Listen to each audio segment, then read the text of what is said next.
এই নেকব্যান্ডটি মার্কেটে আসার পরে থেকেই আলোচনার কেন্দ্রে। এটা হচ্ছে অরাইমো এর নতুন নেকব্যান্ড, অরাইমো নেকলেস 5। কিন্তু মার্কেটে এটার এত হাইপ কেন?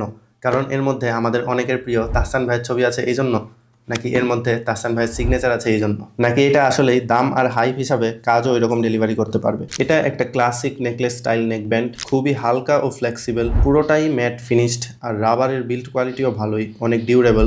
নেকলেস 5 এর বড় একটা হাইলাইট হচ্ছে এর সাউন্ড এক্সপিরিয়েন্স। প্রথমত তাহসান ভাইয়ের ভয়েস প্রম্পট ইউজ করা আছে এর মধ্যে, অর্থাৎ অফ অন করলে বা ব্লুটুথ কানেক্ট করলে তার আওয়াজেই সব ইন্ডিকেশন দেওয়া হয়। এটা আছে ম্যাগনেটিক অটো সুইচ, অর্থাৎ বাডস দুইটা একসাথে লাগিয়ে দিলেই এটা অফ, আবার খুললেই অনেক দ্রুতই এটা ফোনের সাথে কানেক্ট হয়ে যায়। 13mm ডাইনামিক ড্রাইভার ব্যবহার করা হয়েছে এই বাডসগুলায়। আবার 360 স্পেশাল অডিও নামে একটা ফিচার আছে, যেটা আপনার চারপাশে একটা সাউন্ড স্টেজ তৈরি করে আর ইমার্সিভ 360 অডিওর একটা এক্সপিরিয়েন্স পাবেন। এটাই ANC অন করলে 30 ডেসিবেল পর্যন্ত নয়েজ ক্যান্সেল করতে পারে। আর এটাই আছে IPX4 রেটিং, অর্থাৎ ছিটাফোটা বৃষ্টির পানি বা ঘামে এটার কোনো ক্ষতি হবে না। আর এটাই আছে ভাইব্রেশন অ্যালার্ট, জিনিসটা অনেক ইউজফুল। এটা ডুয়েল ডিভাইসে একসাথেই কানেক্ট করে রেখে কাজ করতে পারবেন। আর লো লেটেন্সি গেমিং মোড আছে, যেটা অত বেশি লেটেন্সি কমাবে না, তবে এই প্রাইস হিসাবে খারাপ বলবো না। আর কলে কথা বলার জন্য আছে AI call noise cancellation. Company দাবি করছে যদি আপনি ANC অফ রেখে ব্যবহার করেন তাহলে সর্বোচ্চ 40 ঘন্টা পর্যন্ত প্লে টাইম দিতে সক্ষম, আর ANC অন রাখলে পাবেন প্রায় 26 থেকে 28 ঘন্টা পর্যন্ত ব্যাকআপ। এই বাজেটে এমন লম্বা ব্যাটারি সত্যি একটা বিশাল সুবিধা। এটা অনেক প্রিমিয়াম সব ফিচারই ডেলিভার করতে পারছে এই প্রাইস পয়েন্টে,